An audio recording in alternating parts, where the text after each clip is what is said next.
Hi for Connect. I'm going to read through our Monday reading passage with you and answer the questions. So we're going to start by underlining or highlighting maybe important points or events that we'd like to remember. Follow on as I read, or you can read this to yourself and jump forward to when we're looking at the questions. You can even jump forward to the question page to get to the answers at the end of this video. So good luck if you can do this yourself. Well done. If you'd like me to guide you through, that's what this video is for. James Cook was an Englishman, born on the 27th of October in 1728 in a small village near Middlesbrough in Yorkshire. I'm going to underline Englishman and 1728. At the age of 18, he joined the Merchant Navy, then he later switched to the Navy. Underline Navy, that's his background job. He rapidly rose through the Navy ranks, and in 1768 he was made the commander of the ship called the Endeavour. That means he was the leader. Cook was told to sail to Tahiti to observe the transit of the planet Venus in front of the Sun, a rare event visible only in the southern hemisphere. At the same time, however, he was given some secret instructions in an envelope that told him to explore the uncharted New Holland, meaning it wasn't mapped, uncharted, the country known today as Australia. Also on board the Endeavour were the astronomer Charles Green and the botanist Joseph Banks. The crew of the Endeavour continued to sail farther west after their work in Tahiti. Cook reached New Zealand, where he circumnavigated the islands. Circle and navigate, so it means to travel, and circle means around. So they went around the country in their boat. On the 19th of April 1770, the crew glimpsed New Holland. On the 29th of April 1770, the expedition party landed at Botany Bay. He collected plants and flowers, and he observed the indigenous Australians. He then travelled farther north along the coast. However, his ship was damaged by coral on the Great Barrier Reef. After a brief stay, his ship received repairs and he continued towards Cape York, the northernmost point of Australia. Cook claimed Australia to be part of the British Empire. He based his decision on a European understanding of land ownership. That's what the European used to think, that he could not see any fences, buildings, or other features that would indicate land ownership. As a result, he assumed that the land did not belong to anyone, and he could claim it for Great Britain. I'll just put assumed because it's what they thought, even though the Aboriginal people were living there and owned the land. After a brief stay in Jakarta, it's in Indonesia, Cook and his crew returned home. They arrived in Britain in July 1771 to great acclaim, means fame. Cook would embark on 2 further voyages of exploration. The first would depart England in 1772 and see him explore farther south than any human had ever done before. He would also visit Easter Island, home of the famous Moai statues. That's another word is Rapa Nui. It's just off the coast of Central or South America, very close to Peru. His third and final voyage left England in 1776 in search of the Northwest Passage around North America to Asia. It was on this journey that Cook met his end. That's sad. After unsuccessfully exploring the coast of Alaska, Cook and his crew reached Hawaii. Although the Hawaiians and the explorers initially got on well, the relationship worsened when the indigenous people stole an English boat. Cook kidnapped a Hawaiian chief in an attempt to get the boat back. During the fight, Cook was stabbed. Quite dangerous. Okay, let's look at the questions and answer these together. Okay, now it says that Number 1, he rapidly rose through the Navy ranks. What does the word rapidly mean? I've got 2 lines here, so I write a full sentence rather than just one word. So the word rapidly means quickly. So I use a capital letter at the start and a full stop at the end. In what year did Cook become the commander of the Endeavour? Have a look over here. It was 1768. Match each question to the correct answer. Where was Cook's ship damaged? Have a look over here. Can you remember? That's right, it's the Great Barrier Reef. Where did Cook land on the 29th of April 1770? It was the 19th, that's the 29th. Landed at Botany Bay. And where did Cook visit in 1772? Obviously we can see that's the last one left. Easter Island or Rapa Nui. Name 2 things that Cook was asked to do in his voyage to Tahiti. So we come back over here. It was to observe the transit of the planet Venus in front of the Sun. Full sentence again. He was asked to observe. You can take the point straight from the reading. The transit of Venus. And you can stop there, or if you want extra details, you can say in front of the Sun. Remember, they didn't know a lot about space and they didn't have satellites, so watching space was really important for them to learn about the whole solar system. The other thing that he had to do, he had secret instructions in an envelope that told him to explore the uncharted New Holland. So he was told to explore uncharted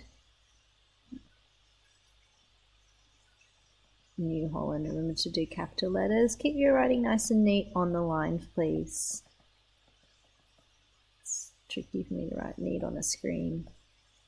Fill in the missing words in the sentence below. Also on board the Endeavour were the astronomer, and we highlighted him up here, Charles Green. Remember capital letter again, and you should be checking all your spelling.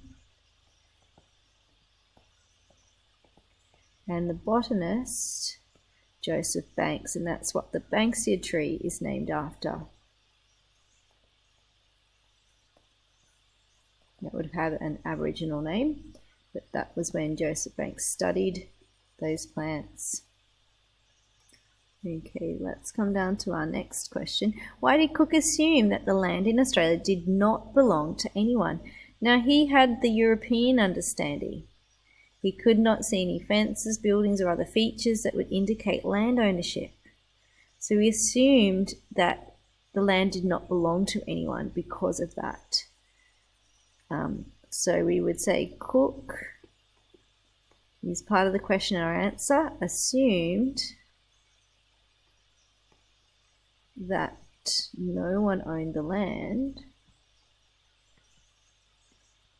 Owned the land because, when I look back, he couldn't see fences, building, and features indicating land ownership, because he could not see, or couldn't see, fences, buildings, or indication, or signs, could be another word you could use, or indications that people owned the land. There was also no roads, no signs, no directions for anything. He couldn't see barriers, so he could see that there were people there, but it just didn't look like they owned the land. It was like they were camping. It's a strange thought to think that they could then take that land over.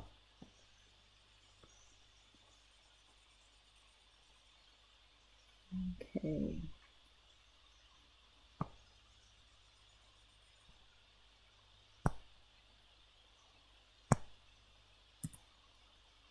Oops. And we'll just do our last questions. Thank you for your patience. Okay, it says find a copy of word from the 5th paragraph that means enthusiastic public praise. Public praise. Praise, we can think the 5th paragraph, 1, 2, 3, 4, 5, and we're looking at this one here. He arrived to great acclaim. So we can say acclaim. Ooh.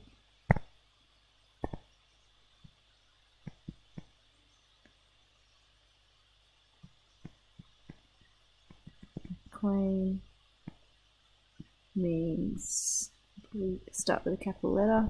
Acclaim means public praise. Full stop. What events led to Cook's death in Hawaii? So let's have a look at breaking this down.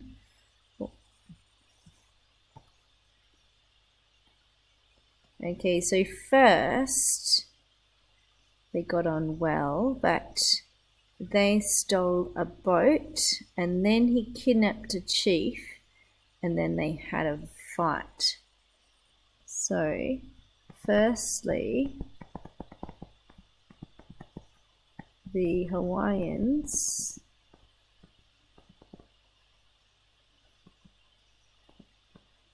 stole an English boat. We use capital letter for English, an English boat.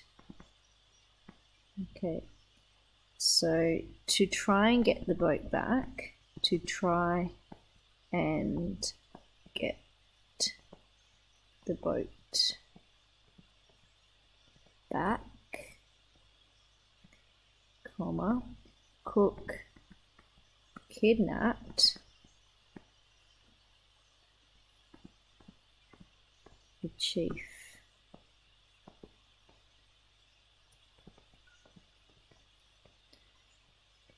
They, or we could say the Europeans and Hawaiians fought.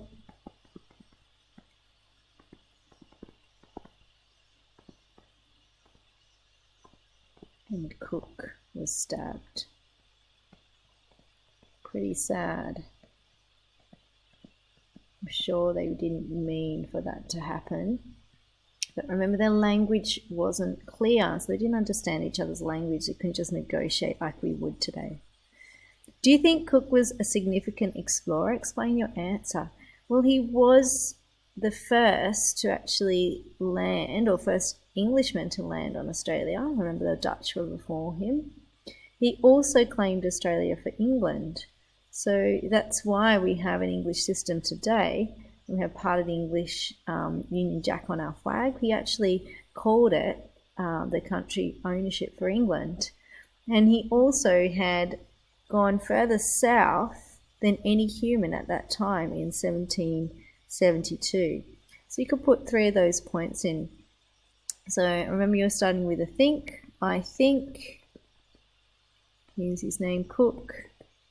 Use part of the question in your answer. Was a significant explorer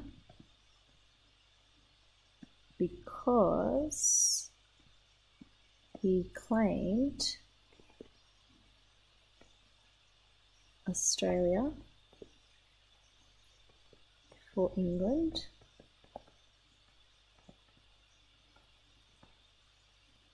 and mapped new places.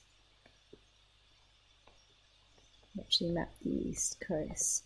Also would say that he was the first human to explore the southernmost part of the globe. So he was the first